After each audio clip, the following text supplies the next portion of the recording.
Our underreported stories segment tonight, new bombshell allegations against Chris Matthews of MSNBC.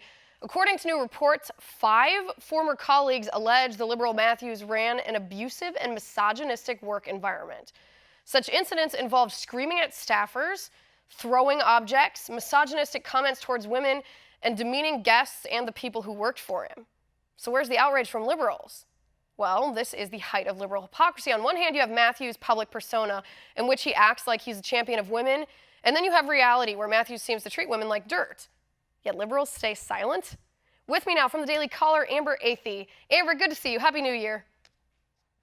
Happy New Year. Thanks for having me on the show. Of course, great work breaking this story. This is part of your series exposing the sexist culture surrounding Chris Matthews that he has instigated in his workplace here. This time, 3 former show guests and 2 former producers allege that he ran an abusive work environment. Amber, what do they mean? That's right. So what I was told by the former staffers is that Chris Matthews did not stop the sexist behavior with the 1999 separation-related payment that he made to an assistant producer. Actually, that behavior continued on into his work just as recently as 2017. And apparently he was constantly rating guests on a scale of 1 to 10, deciding which guest was the hottest of the week, and also making constant comments about women's appearances and their clothing, even to his own female staffers. Now, the 3 guests also said that Matthews was so abusive to staff that they would often leave crying from the workplace. They also had some, I would say, psychological damage just based on the ones that I talked to. They sounded very shaken by what had happened to them. They were consistently berated, told that they were worthless, that they weren't good enough to be working on his show. They had their intelligence mocked by Matthews. Generally just not a healthy workplace environment, definitely not someplace where you would want to spend a lot of your time. No, it sounds truly horrible. Was there any accountability? Did these women talk to the network executives, the HR department, lodge complaints with anybody about this behavior?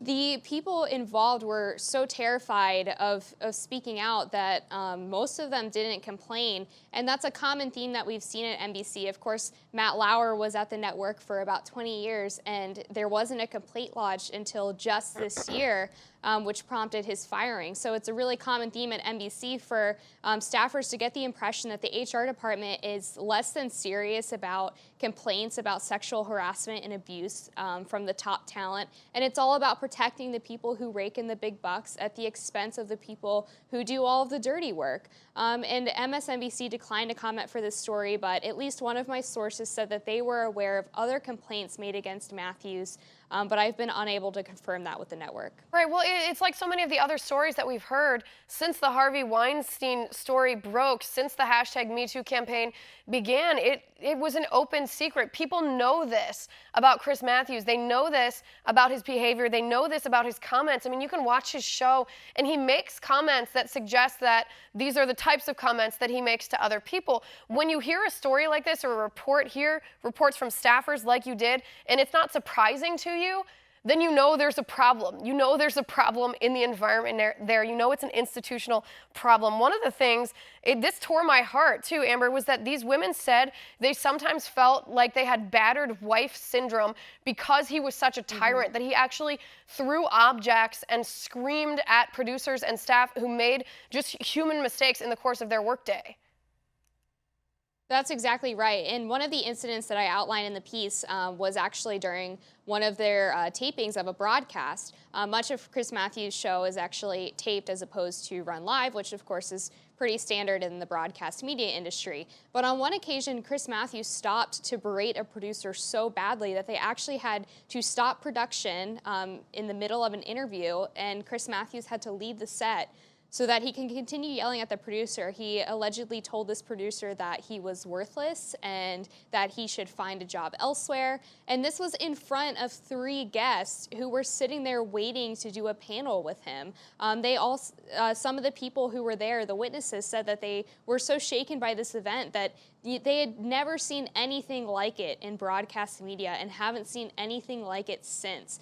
And I find it really interesting that none of the establishment media has picked up this story because all of those journalists are often guests on MSNBC, and so I understand that they don't want to go against their own cash cow, their own place where they get publicity for their work. But throughout this entire #MeToo movement, the same journalists have been claiming to be champions of women and reporting these unheard stories, and yet when it comes to Chris Matthews, they've been silent. Right. And no, it's astonishing. I mean, and even another element besides the sexual harassment, besides the separation payment that he made to a staffer who alleged that she was harassed by him, besides this abusive, demeaning, tyrannical behavior, the idea that these women were afraid of reprisal, that they felt like they couldn't report this to anyone because they feared that they would be the ones to lose their jobs instead of the person perpetrating this, that is one of the tenets of the feminist movement. They claim that this happens to women and that they don't pick this up.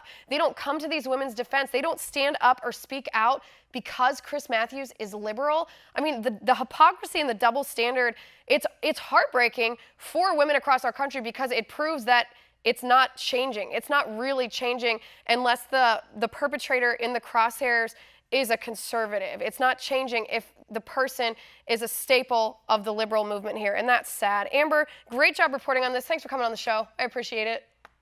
Our final tipping point of the night, women in Iran stand up to oppression. Where's the solidarity from liberal feminists here at home who claim to stand up for all women?